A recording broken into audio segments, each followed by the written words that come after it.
I mean, are people going to go? And you guys are great. I mean, it's been a fantastic turnout, and everyone's done great with the masks and all of that, being as safe as you can. And hey, life goes on. You got to have fun.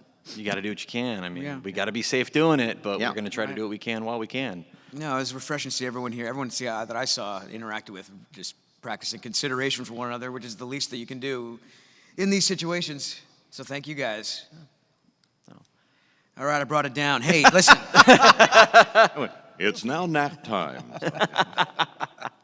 Well, again, if you all have questions, and you got a movie that I'm sure a lot of you have enjoyed from your childhood. How many of you have seen a Goofy movie, first of all? Okay, good. Good.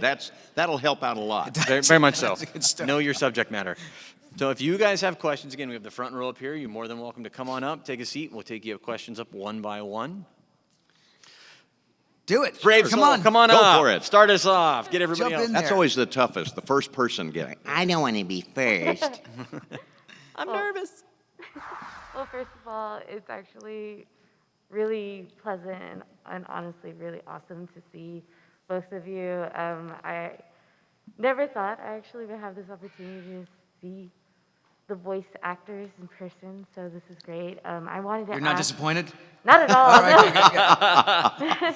No expectations, so no disappointment. Right on.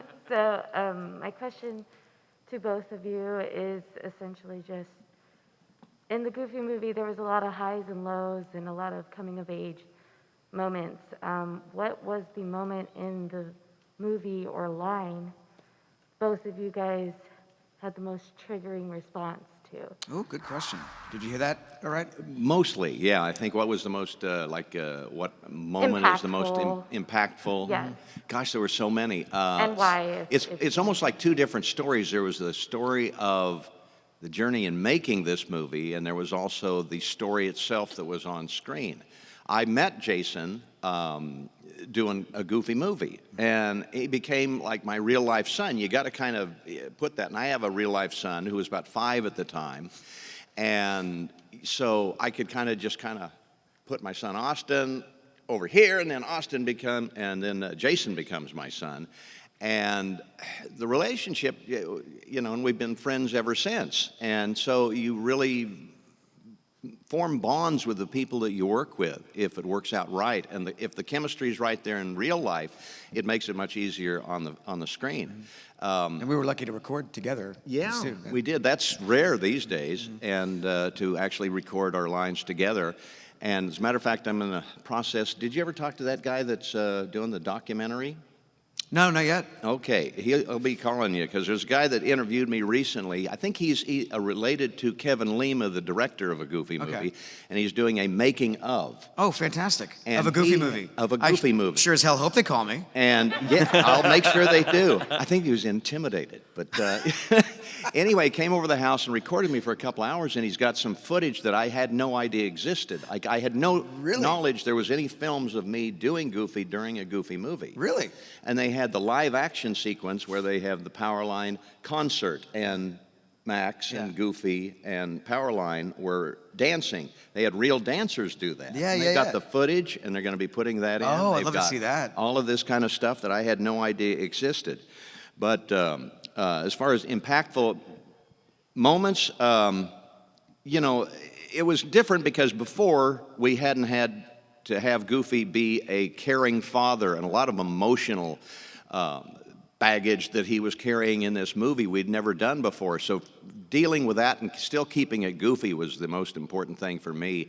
And just developing the relationships, I guess, was probably the most impactful. And I think you've mentioned the scene in the hot tub. Yeah, that's my favorite scene. It sounds weird, but Goofy and Pete in the hot tub is my favorite scene. Yeah.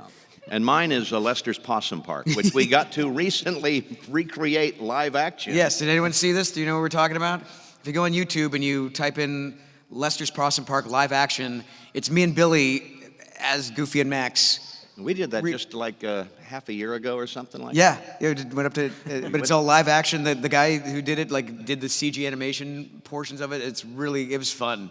I was cracking up because he was having such a blast doing Oh, it. it was fun. Yeah. Just the fun of making the movie is Right. probably the most impactful thing that I can remember. Totally. But I love the hot tub scene because it's like the most, you wouldn't expect like a conversation like that to happen between it was just two dads talking about, being dads and dealing with their children. And it was in this very, I just love that exchange. It's like, Pete's like, my son respects me. And Goofy's like, my son loves me. I mean, Yeah. you could see where Goofy was coming from through the whole journey of it. Just something you wouldn't expect in a film called a Goofy movie, Right, So- right. There's a lot of depth to it. And I think that's its staying power, too. And more than anything else that I've ever done with Disney, people single that particular project out as, hey, my dad and I, we couldn't get along, and that became our movie, and listening to that and watching it together has helped bring us together. And that's a powerful thing for a comedy animated movie to do. So I'm really proud to be a part of it. Do you have people that say to you like, oh, when I was a kid, I was like, why? Come on, Goofy. He just wants to go to a concert, and then they get older and they have kids, and they're like, come on, the dad just wants to take their son fishing. Yeah, it's so funny when I meet people, they'll say, "Oh, when I was a kid, I responded to Max and his point of view, and then as I got older, I got into Goofy's point of view as when I became a father." So it works both ways. Sure. All right, we've been blabbing on. Who wants Yeah. to? If Disney was ever to decide to do like a sequel later, Max as an adult with his own son, and Yes. you have Goofy being a grandfather, and by then, like, would y'all do it? Like, what Hell would yeah. you want to happen with that? Oh yeah. Absolutely. It'd have to be. Yeah, Goofy would have to be a grandfather, and Max probably has kids, and leave him in Goofy's charge, and everything goes awry. The hilarious hijinks that ensue. But now I know what you're going through, Dad. gosh, Dad, can you watch these guys while Roxanne and I go to Yosemite?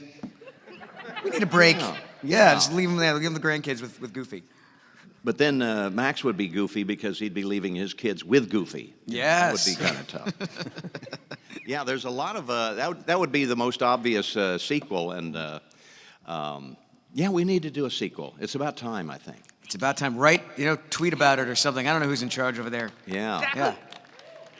All right, right on. Yeah. I'm sure you get the internet behind that, and that would ring the doors of the proper Exactly. people. Thank you for your question. Hi. Hello, lovely. So my friend and I watched Goofy movie in the hotel room as we were like cleaning up last night. Yes. Really? Because personally, for some reason, I didn't really grow up with it, but she did. Anyways, I'll step back. My favorite little scene is when Max actually does his little like goof laugh, but it's not exactly the same. How exactly did you like? It's not exactly the same as like how Bill would do the laugh. Of course How not. exactly did you like come up with that? I just Yes. watched him do it. It wasn't even in the script. I just thought when Max is laughing that he would genuinely try to do that, and because he was in this awkward phase in his life, puberty or whatnot, and that it would happen like that. And I watched you do it. Like Billy would put his whole body into it. So I just kind of copied him, and it's not exactly because I'm Jason and he's Bill, but it's just it's But it shows works. its It own works for little the flair. character. yeah. What's that? It shows its own little like flair of like Max versus Yeah. like Goof himself. Totally. And I think that's what inspired them to do that opening where he's like, in this nice pristine dream with Roxanne, and we're going through the wheat, and then transforming into his dad, and then the big, climax is him having to do the, which is actually a combination of both of us. Yeah. That laugh at the end. It started out as me, and then the big. And then they faded it over Yeah. so it's a blending of both of ours. Yeah, That yeah. was the hardest part of the whole original Goofy audition was the laugh, because I had Really? to learn that. I had to listen to Pinto Colvig, who was the original voice of Yeah. Goofy, and practice that. And he kind of did a very guttural one. And that's the difference between my Goofy and his, because he would like, "Oh, the world owes me, you'll live one." It was very far in back of the throat. And for television, when I did Goof Troop, they pushed it kind of forward, brighter, more Saturday morning. So it's, "Oh, the world owes me, you'll live one." You know, it's up in the front of the voice a little bit more than the original. And the laugh, of course, then there's the short, long, and I had to do all sorts in between, like the, "Oh, yeah," that's kind of a single, and then they'll say, "Give me a double." "Oh, yeah, yeah." And then sometimes do a long one. We got to have a 10-second one. "Oh, yeah, you know, there you go. So Thanks, Bill. 35 years of practicing that, I guess. This is his living, y'all.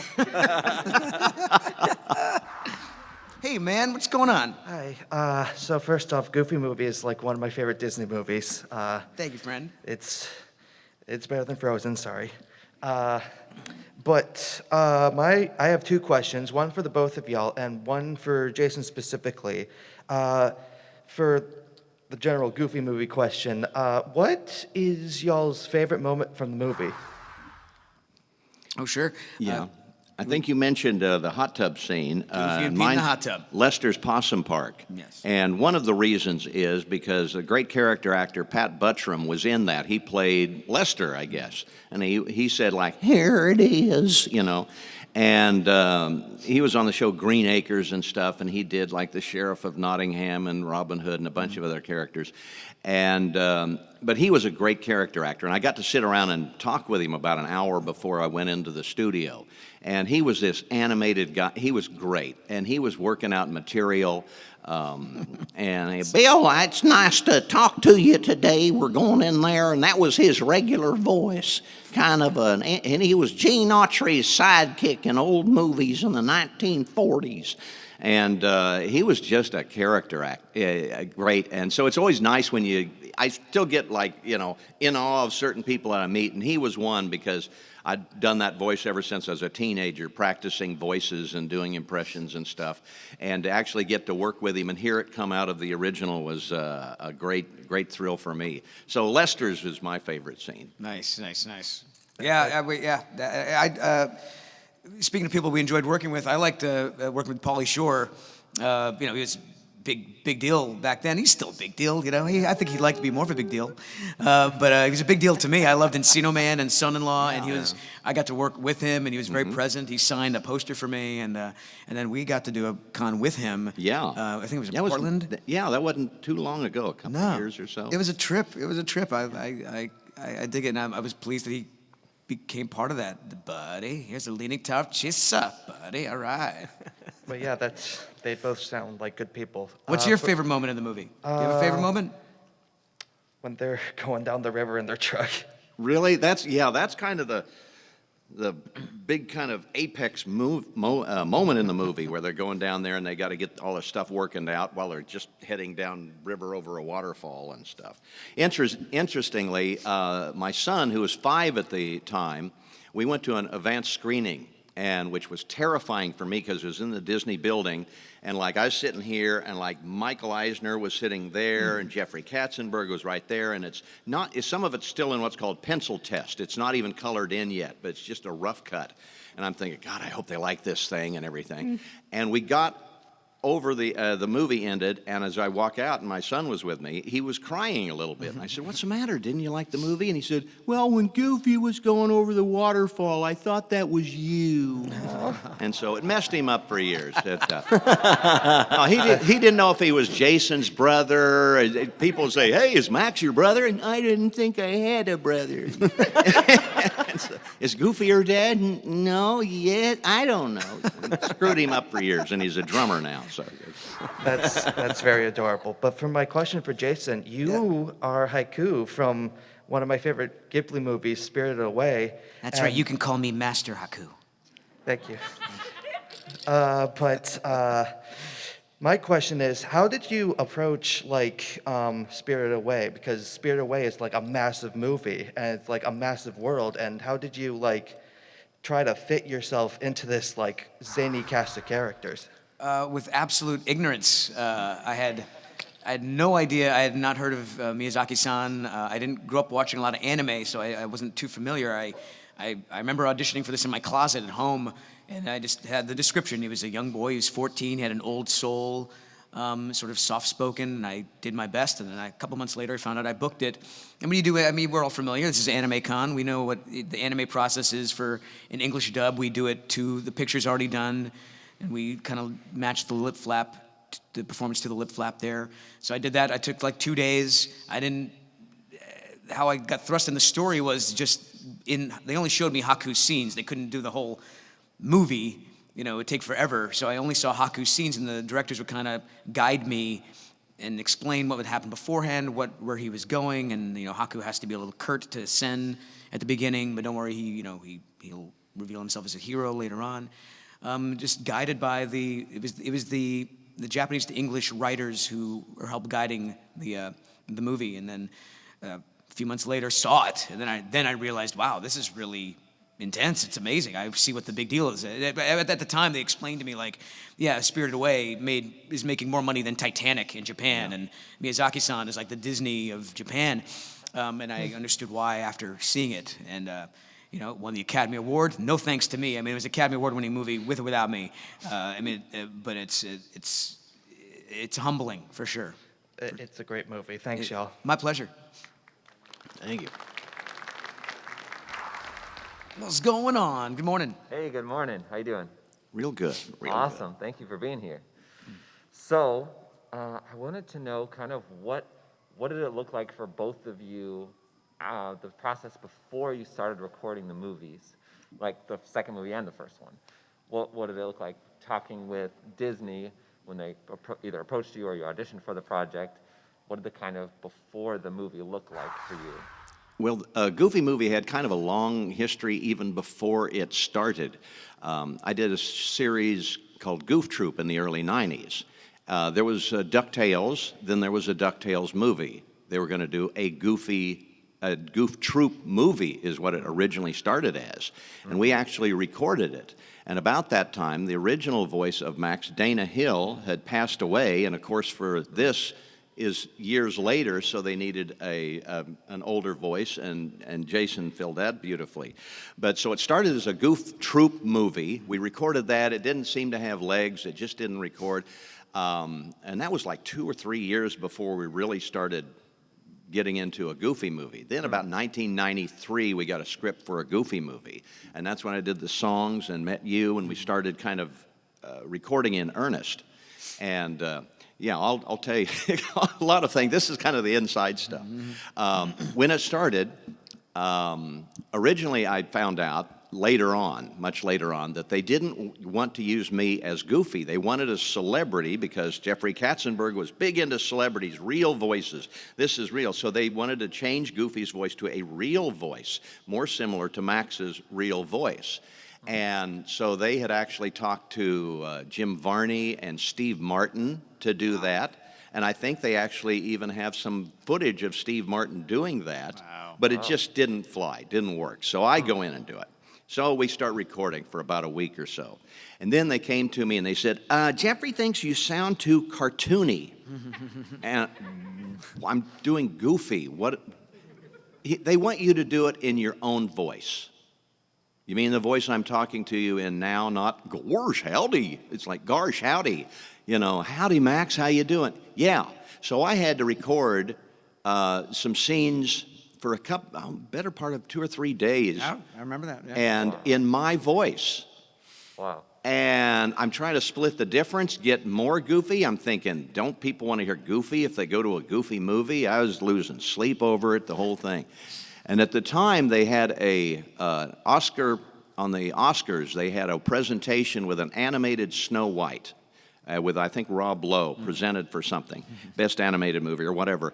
But they had Snow White with Rob Lowe. They had drawn the traditional Snow White, traditional voice, everything. And they said, no, we want a 90s Snow White. We want to change this to kind of more modern Snow White.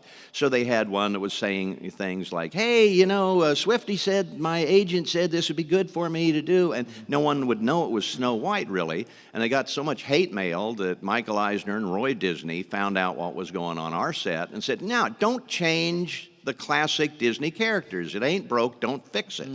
So I had to re-record all of the dialogue that I had done again, and do scenes over and over again.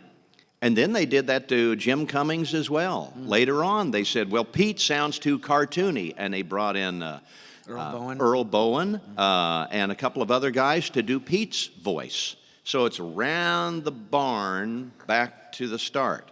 Now, on an extremely goofy movie, that took us about less than a week to record totally.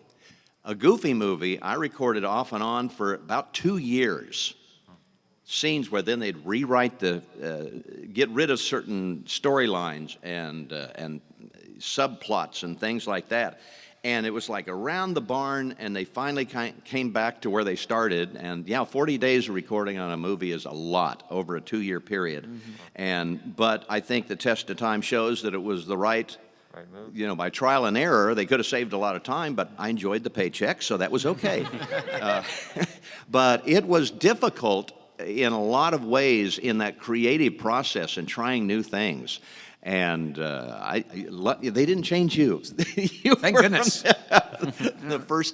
From the get-go, it was difficult actually going through that. I was going through a lot of stuff in my head during that time. I hope they don't replace me, but luckily they didn't, and luckily it's a movie that we all love. Absolutely. Heck yeah. And then one little other side note is I haven't played Kingdom Hearts 3, but do you happen to know if Max is planned to ever be in Kingdom Hearts? Man, that's That'd the be cool. number one question on Twitter, and the answer is I don't know. I just don't. I remember doing a DuckTales video game at Disney one day, and the guys who were working on that also worked on Kingdom Hearts, and the engineer was like, he's Max. You should get Max, and they looked at each other like, oh wow, why did we think of that? Yeah, you'd be surprised. And they haven't thought about it since. So I don't know. Again, write to your congressman and let them know. And that's actually a really good idea. Write these things to them. They do listen. Yeah. And they assume that for every person that writes, there's like 100,000 people that are thinking the same thing. They do take that, and it's saved series like Star Trek and stuff, people writing in. So they do listen. Yeah. And so if you have something you'd like to see, like Max in more things and in Kingdom Hearts and everything, write it in. These aren't geniuses up there, They're like, hey, that's a good idea. Let's do that. It could be as simple as that. You never know. Someone start like a hashtag, and share that and see what happens. Bring more goof. Hashtag bring more goof. Bring more goof. More goofs. Right on. Thank you. Appreciate you. Thank you. Thank you. Yay! Can I bring this down a little bit? Yeah. You sure can. Oh, that's the story of my life. Look at that. Anyways, so my question is kind of centered around that one scene when Max kind of has like a little tantrum at the Possum Park. I don't know if you had these later on or during this scene, but did you ever have, for both of you, a time when you just really wanted to look Max in the eyes and just be like, shut up? I tell this to everybody, if I talk to my parents the way Max talked to his dad, they would smack me. My parents, generation parents would still hit you. I hope they don't do that today, but my parents would correct me with a hand to the face. And I remember recording it, feeling that anxiousness, but I did a virtual panel with Kevin Lima, and I guess our director, who we have to give credit where credit is due. I mean, the story is amazing because of his direction and his storytelling. But I guess he didn't have a very good relationship with his father, and he was pushing me to perform like that. So I think that was his way of getting that out, as to express what he thought with his family. But I don't know, Goofy would never tell anyone to shut up. No, and I had to tell my son, don't treat me that way, the way that Max treats his dad. Thank you so much. You betcha. Hey, get out of my closet.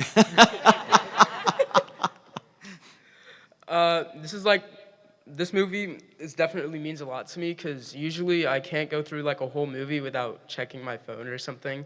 But Thank you for your honesty. This is definitely like my favorite movie of all time. So Dig it, my man. Yeah. Yeah. Thank you. Appreciate that. I changed like schedules to get here because I was gonna go on a Saturday, but I realized this was happening on Sunday. I was like, let's go. Dig it. Thank you. What's your name? Drew. Thank you, Drew. Appreciate you. Thank you. My question is, what was your favorite moment like recording in the studio, like overall of all time? Oh, I personally like seeing you say very inappropriately goofy things. Yeah. That I won't repeat, but I was like, oh, he's just a guy. Look at that. Wow. Yeah, there's an engineer over there, a recordist that records every big movie that's on a stage, Doc Kane. got more- And he's got more stuff on all of us. He could put us away in prison for years and years if he wanted to. So yeah, there's some un-Disney things we probably said during the recording of that. When you flub a line, you might say something kind of funny, and but we'll keep those quiet. Yeah, I think one of the most memorable ones was, you talked about this yesterday, is how many cups of sugar does it take to get to the moon? Yeah. Because you must have said that like hundreds of times. And it wasn't because he was doing anything wrong. We were all just trying to figure out, how do you say a line like that? Yeah, it's such a weird line. You know, how many cups of sugar does it take to get to the moon? And I probably did that like 28, 30 times, and I think they took take number 2. Yeah. So it was like pretty good off the bat. So Yeah. how do you say it? It's different recording a feature than like a TV show. I'm used to Yeah. recording like half hours, and you're in and out in 4 hours, and Yeah. you do the lines 2 or 3 times, and they'll settle and they'll move on. But in a movie, like, they will really take their time and explore, and it's fun. It was nerve-wracking at first because you're an actor, you want to please the people that hired you. So I'm like, am I doing something wrong? But no, it was just play. It was just explore, and that was one of the fun Yeah, ones. that's a good point, and that's for if you don't know the process.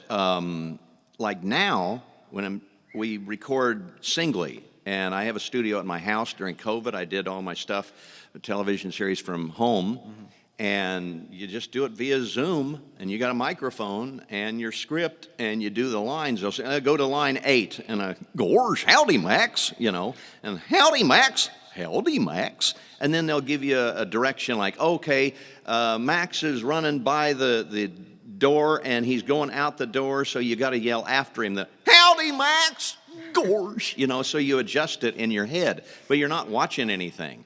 In a Goofy movie, we had the luxury with a much bigger budget and to do those 40 days of recording, whereas Goof Troop, one afternoon, you get a 4-hour block and boom, you just got to do it.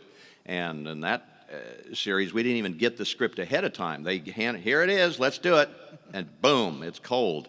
And that is a great learning experience. Yeah, for real. And then in that series, we were all in the studio at the same time, and recording it like a radio play, just one line to the other. Whereas when you do it by yourself, it's a little bit tougher because you got to kind of fill in the other people's lines in your head. Yeah, for real. And this has probably been asked before, but I was like totally zoned out in there because You were on your phone? I was texting my dad to film this. But yeah, I was totally. I've never been to like a question panel, so I was like totally anxiety ridden inside. You're doing amazing. Yeah. But what's your like favorite song in the movie? Oh, Stand Out. Yeah, Stand Out's a great one. Oh, I do love the Lester Parson Park song. It's Yeah, Lester's. That is. Yeah, I like all of those. Of the ones. Round your possum pals, join the jamboree, shooting and hollering from the heart. I've been to parks like that. I grew up in Kansas, so it's like, yeah. I'm a sucker for yodeling, I guess. What about you, Drew? What's your favorite song from a Goofy movie? I like Stand Out, but I also like On the Road. On the Road, a great Yeah. song. Yeah. It really is. Yeah. It kind of has a lot of characters. On the Open Road, if you remember the little guy and the big fat lady in the car, and they sing a couple of. I didn't realize, and it never hit me that that's the same lady that was in the very Powerline concert at the end. Okay, and they had a couple of scenes that we did with those couple. They were a much more prominent couple throughout the movie, but all of that stuff got cut, which was talking about how they do scenes and then they get rid of scenes. Their scenes didn't work, and so they got cut out of the movie, except for that little piece. Yeah, I didn't realize that until a couple years ago when Kevin Yeah. told me that. Yeah, it's the same gal at the end on stage. And then the nuns always showed up throughout the movie and Yeah. up at the concert. Everyone was going to the concert. I think someone asked Kevin like that, like, what's up with the nuns? He's like, I just like nuns. He just wanted to go put some nuns in the movie. You're the director, you get to do this stuff, you know. Thank you. Thank you, Drew. Thank you. Hello. Hello.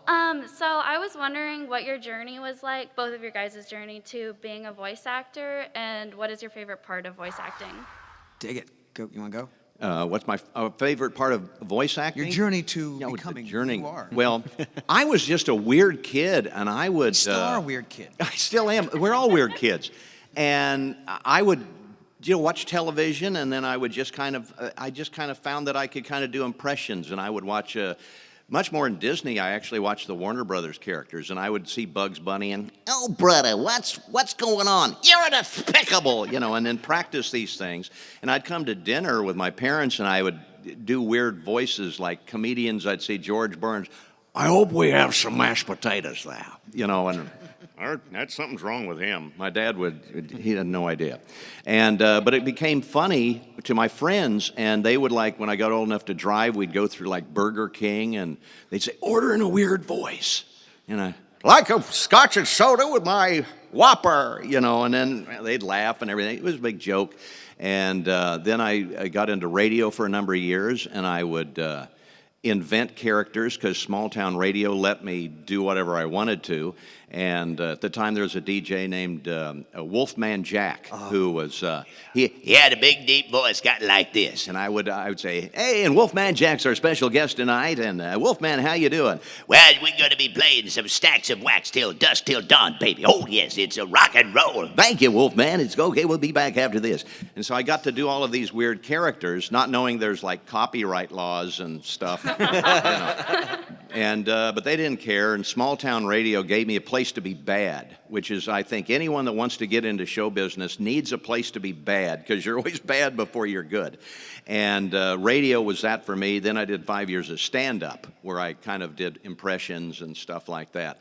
And that was the best training I ever had, because that can be really tough, Friday night, bunch of drunk people, make me laugh, jerk, okay, that's going to be fun. So I did that for 5 years before moving to Hollywood. That got me over kind of being nervous, because I went through it. I kind of got it out of my system, where it's much easier to go into a room, but it's still intimidating because you're sitting there, microphone, you got a script, and guys are behind the glass, you can't hear them, and they're going you do a line, and they're going. And you think they're saying, is Frank Welker available? This guy sucks, And they're really saying, no, I wanted Thousand Island on the salad. It never was really as bad as I thought. And I learned to be able to, as an actor, and I don't know if you do this, I have to put Bill over here on the shelf. Because if the character's not worried about being in a recording studio, I can't be. I got to let Goofy in totally. If I split it doesn't come off as good. I kind of have to put me over here and let the character come in and inhabit me fully for at least that line to give a better performance. I put Bill on my lap, and that helps me make a better performance. I keep Bill very close. Whatever works, to me. Yes, that's my process. Yes. But then, how did you get the opportunity to do voiceover? How did that go into? I moved to Hollywood. I was able to get an agent in Hollywood, which is how you get the auditions. And about 6 months after I moved to Hollywood, and I'd done a couple of commercials and things like that, but nothing big like Goofy. And they said, "Do you do any of the Disney characters?" And I thought, and I said, "Well, most people can kind of do a Mickey." If you can do that falsetto, gosh, oh boy, you can kind of do that. My Donald isn't very good. I can only say, oh boy. I know you can do Donald pretty well. And, but gosh, Goofy was my favorite, so that was right in the wheelhouse. And out of the hundreds of people that tried out, they liked mine. And I got to do that, matter of fact, this month, 35 years ago, January 23rd of 87. I got to do my first TV show. They don't tell you that you're ever going to do it again, so it's not like they sign you to a long contract. None of us are employees of Disney. We're independent contractors still to this day. And so we're just lucky to have a job, and every new contract, every new job is a new contract, and we just thank God we're still doing it after all this time. Yeah. It's a very similar journey. I was a cartoon watching kid, and I was an only child, and I liked action figures, and when I played with the action figures, they had to sound like the cartoons, so that was kind of like my training, play with the Smurf, say jokey Smurf, or, I was a big I love Transformers, so Autobots roll out. Don't know what you're talking about. Yeah, there you go. There you got the Decepticons right there.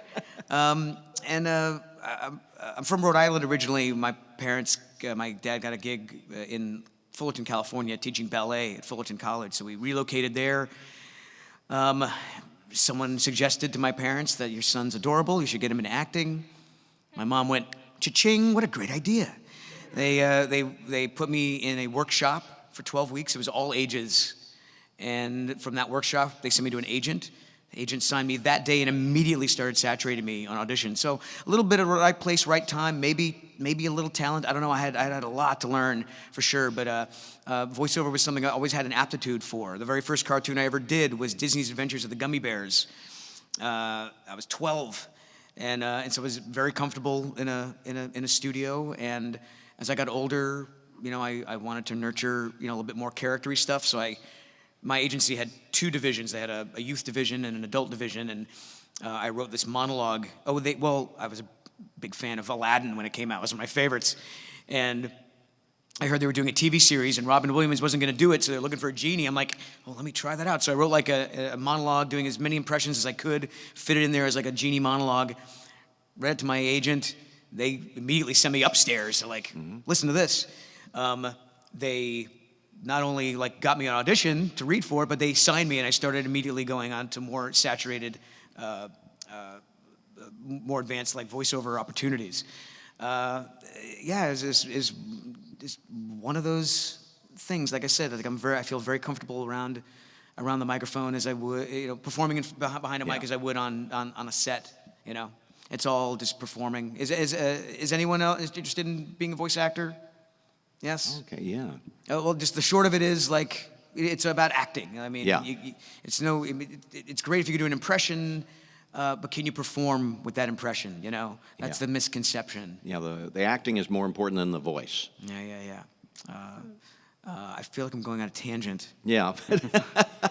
Were you satisfied with that answer? Just one. No, that was really awesome. Thank you so much. My pleasure. And you guys are very talented. Thank you, darling. Thank you.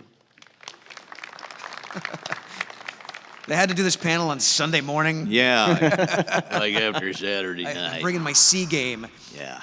What's up? Hi, good morning. Good morning to you. I was noticing that you guys talked a little bit about your family, so I was curious how you let your family roles kind of saturate into your characters during the Goofy movie.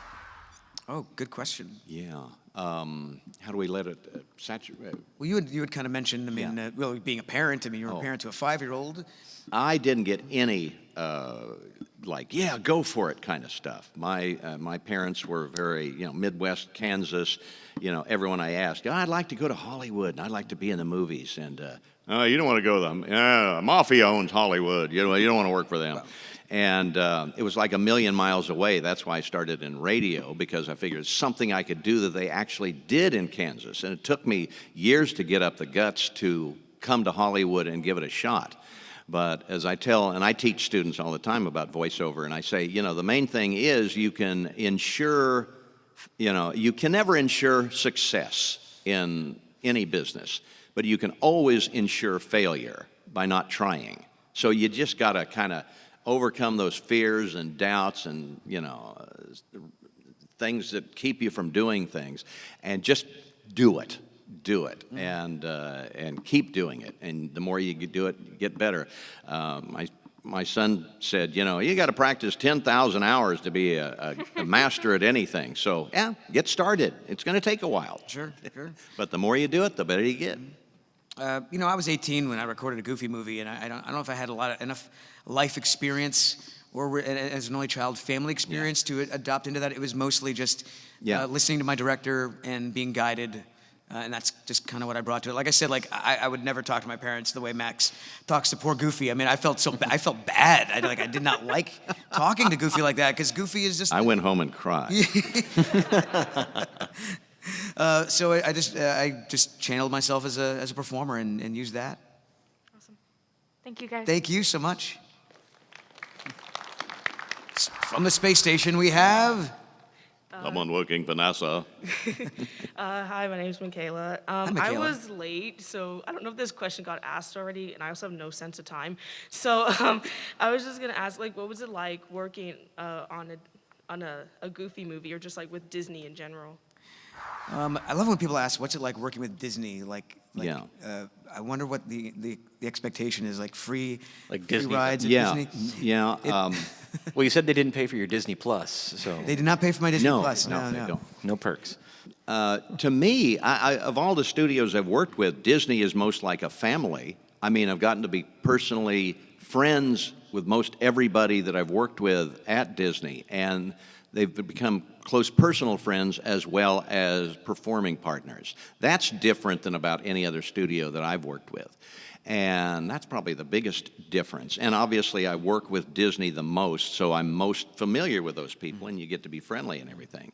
But it's a little heady at first. You kind of you go in the studio and gosh, who's worked in this studio before? Who's worked on this microphone before? It goes back to Bambi and all of those great movies from the past, and that you're a little part of it. And I always remember that what we do lives on. I mean, a Goofy movie came out in '95 and still affecting people, and that's kind of weird when you wrap your head around it. When I'm working, I got to get rid of that, or it'll make me nervous, and I can't concentrate on what I'm doing at that moment. So, but Do you remember how old you were when we were recording it? Do you remember how old you were? I was very old. I was. Let me see. I was in my 30s. I was Were you in your almost 30s? 35 before I got to do any of Goofy. So. 'Cause I wonder if I'm I'm the age that you were. Yeah, no, I'm the you're age much now younger. You're much younger. But You now, still if are. I'm the age now that you were then before. I can't do the math, but. No, I'd done Goofy movie by the time you're your age now. Okay. Wow. But, Yeah, I remember- not much. I remember Mark Hamill telling us that when he was doing the Star Wars, he's like, I'm the same age as Alec Guinness was when he was playing Ben Kenobi. I'm the same age now when he reprised Wow. Luke Skywalker. Yeah, time goes fast. The nice thing about voice acting is your voice doesn't change. I sound pretty much the same as I did in a Goofy movie, but I've gained weight, I'm older, and that sucks, but at least I sound the same. I'm a big Disney fan, and I was definitely enchanted by being part of Disney entity. And there was a point in my life as I got older, I realized, it's a company. It's not show talent, it's show business. It's not show friends, it's show business. So there was a point I got a little disappointed and demystified, thinking maybe the idea of I'm working for Disney, I'll be part of Disney for the rest of my life. But he mentioned we're not contract players. It's freelance. Every time he does Goofy, it's just another New contract. A new contract, yeah. But it's kind of a dream come true. I mean, Disney, is in charge of so much these days. I think if you're an actor, anything you do is now part of Disney. But I've had some amazing experiences as a result of that. They throw amazing parties, and they'll do fun things like they invited Billy and me and the late Wayne Allwine and Russi Taylor's Mickey and Minnie to go to Disney World and do radio interviews in character. And that was a lot of fun. Yeah. And the premiere parties and stuff. There are perks for sure that I haven't experienced with any other company. Yeah. Thank you. My pleasure. I think we have time for just one more question. All right. All Pressure's right. on you. This is going to be the best question ever. So to paraphrase Orson Scott Card, there is two reasons for inspiration. Either that was so incredible, I want to impact other people the same way I did, or that was so god-awful, I could do better. And I was wondering if there was, like, which one was your inspiration for getting into this business and what got you interested, or what gave you that drive to say, look, I want to one-up that. That's an amazing quote. Who said that quote? Orson Scott Card, he said it in an interview back in the 80s, That's and great. I live by Yeah. that method ever since, so. Are you more, I want to improve upon this, or you're more like, I can do this better? A little bit of both. Yeah, yeah. I think Yeah. that, like, keeping inspiration from multiple locations is a great way to drive oneself, so. For real? Yeah, yeah. Oh, yeah. I was a big proponent of, when I was doing stand-up, to tape my shows and listen, and it was very painful a lot of the times. Oh, that was terrible. So that gave me kind of the inspiration to try and do better. And it was a slow process, and I couldn't I couldn't dissuade myself from trying. There was a point, and I waited a long time to come to Hollywood until I was in my 30s. And finally, I just said, if I don't give it a good shot, I'm going to kick myself when I'm older. And I'm glad I did, because it did work out.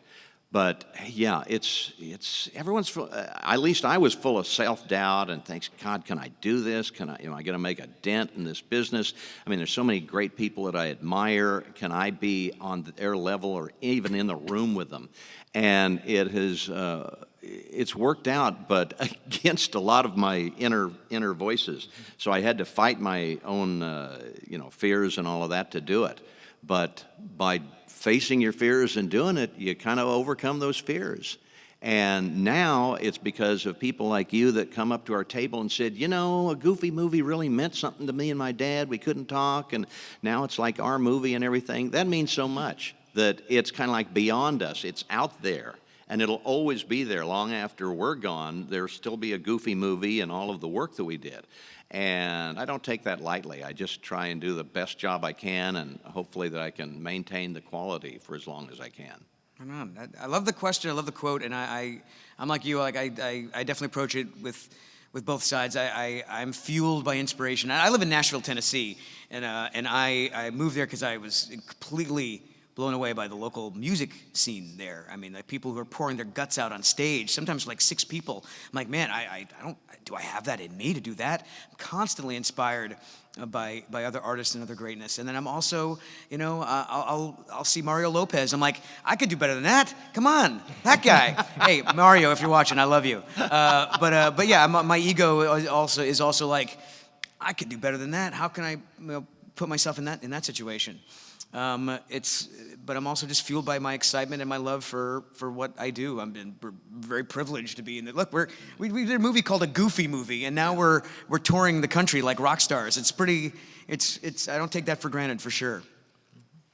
On behalf of everyone here, thank you for your contributions to entertainment. Thank you so much. Thank you. Excellent. Well, thank you very much, everybody. Thank you once again, Jason, Bill. Thank you very much for being here. It's always great to have you guys at the show. We really appreciate Thanks it. for having us back. You guys have some autograph time this afternoon and today. Yes. Do you have photo ops today? I think so, right after this. I think yeah. Okay. So there's still time down to... there?